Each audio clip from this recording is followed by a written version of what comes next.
기억나는 거라고는 고낙준 밖에 없었어요. 되게 슬로우로 오시네, 성도님이. 네 마음대로 살아라, 고낙준. 웃으면서 보다 보면 어느새 눈물이 흐르고 있는 나를 발견할 수 있는 드라마가 아닌가 싶은데요. 특히 천국에서 사람의 모습으로 살아가고 있지만 주인을 보고 반가워 달려가는 강아지들의 모습과 천국에서도 주인을 찾지 못한 유기견의 이야기가 아직까지 생각납니다. 그리고 남편의 한마디에 젊고 건강한 모습을 포기하고 80의 나이로 천국에 온 이해숙과 철은 없어 보이고 허세는 있어 보이면서 젊음을 누리고 있는 고낙준이 우여곡절 끝에 드디어 알콩달콩한 천국의 삶을 시작하려던 그때 이 부부 앞에 의문의 여자가 등장했죠. 과연 이 의문의 여자는 누구일지 천국보다 아름다운 2화를 리뷰해보고 다음 내용까지 예상해보겠습니다. 구독과 알림 설정하면 더 재미있습니다. 첫 방송에서는 김혜자 배우의 연기에 놀랐다면 2화에서는 단연 손석구 배우의 연기가 돋보였습니다. 한마디로 표현하자면 김혜자 배우와 손석구 배우의 부부 연기가 전혀 어색한 부분이 없었는데요. 두 배우의 실제 나이 차이가 42살이라는데 드라마에선 어색함 없이 손석구 배우와 김혜자 배우의 케미가 너무 잘 어울렸습니다. 말거든 뭐든 보여줘야지 얘기를 해주지.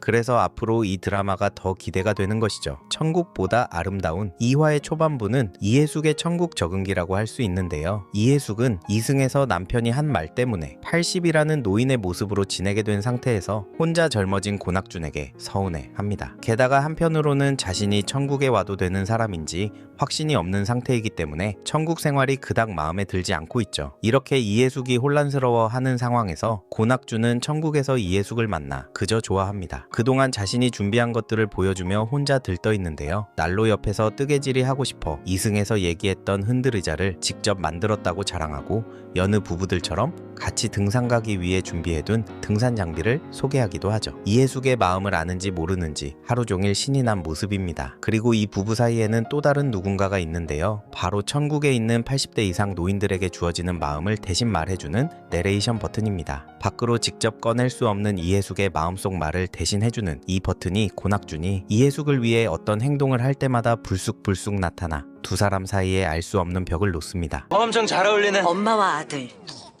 이런 씨.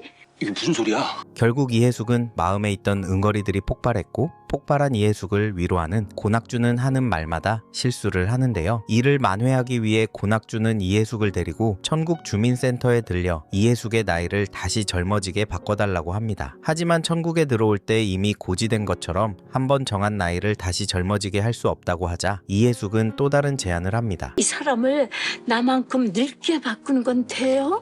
그러자 고낙준은 크게 당황하고 당황한 자신을 괘씸한 듯 이해숙이 바라보자 결국 고낙준은 이렇게 얘기합니다. 저를 늙게 만들어 주십시오. 그리고 이해숙의 한마디. 뭐냐?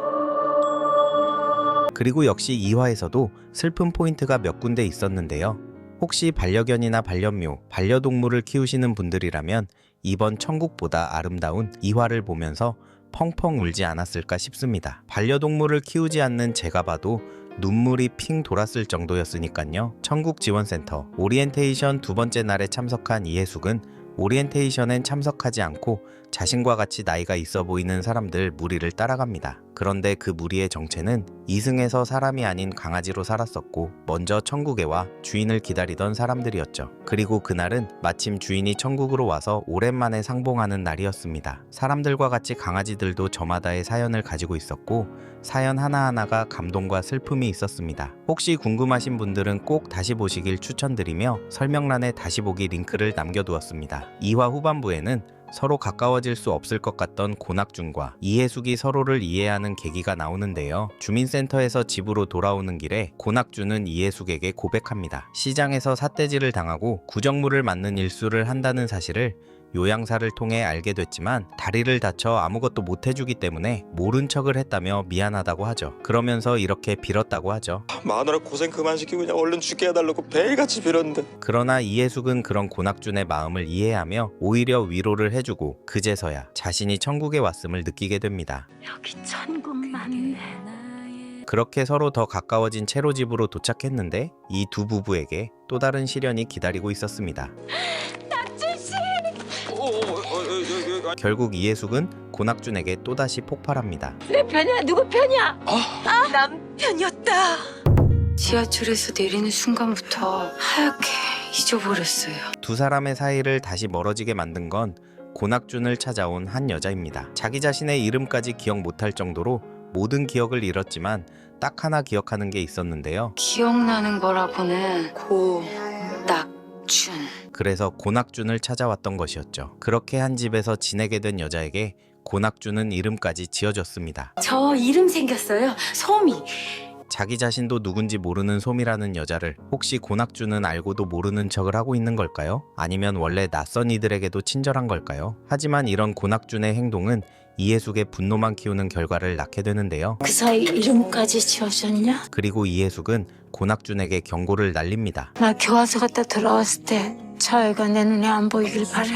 여기서 교화소란 천국에서 지은 죄를 없애는 곳을 의미하는 것 같은데요. 천국지원센터의 센터장은 천국에 올라온 사람들에게 이렇게 말했습니다. 여기서도 잘못하면 지옥에 가실 수 있다 그 말이에요. 그리고 그 잘못은 포도알로 표시되는데요. 2화 마지막에 이해숙이 고낙준과 소미의 머리채를 잡고 있는 장면에서 하늘에서 포도알이 떨어지는 모습을 볼 수 있습니다. 이 포도알이 일정 개수가 모이면 지옥으로 가는 시스템인 것 같은데요. 그래서 이 포도알을 관리하기 위해 이해숙은 교화소로 가는 것으로 보입니다. 교화소의 정체는 천국에서 제일 할 일 없는 곳인 교회이고 그곳엔 목사가 있습니다. 이해숙과 목사의 관계는 어떻게 전개되는지 기대가 됩니다. 그런데 이해숙이 교화소를 다녀오는 사이에도 소미를 내보내지 않은 것 같습니다. 그대로 소미를 둔 고낙준을 놔두고 이해숙은 떠나는데요. 난 나한테 맞는 삶을 찾아서 갈 테니까 네 마음대로 살아라, 고낙준. 이해숙은 낙원여객이라는 과거행버스를 타고 떠나게 됩니다. 과거행버스라는 이름답게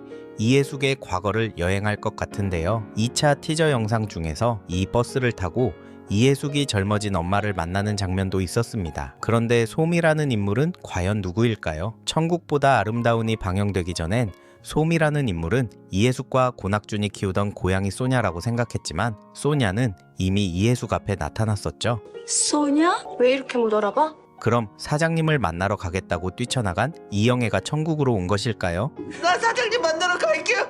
당장 갈게요. 그런데 이영애와 이해숙이 천국에서 만나는 장면이 3차 티저 영상에 나와 있어 소미가 이영애라는 것도 확신할 수 없습니다. 개인적으로 소미는 이해숙과 고낙준 사이에 있었던 아이라고 생각하는데요. 어떤 이유에서 두 사람은 아이를 잃게 됐고 그 아이가 천국에서 소미로 살고 있는 것이죠. 이 영상을 만들수록 다음 이야기가 너무 궁금해지는데요. 재미있게 보셨다면 구독과 알림 설정 부탁드립니다. 천국보다 아름다운은 토요일 밤 10시 40분, 일요일 밤 10시 30분에 JTBC에서 방송되고 다시 보실 분들은 넷플릭스에서 보실 수 있고 설명란에 링크 남겨놨습니다.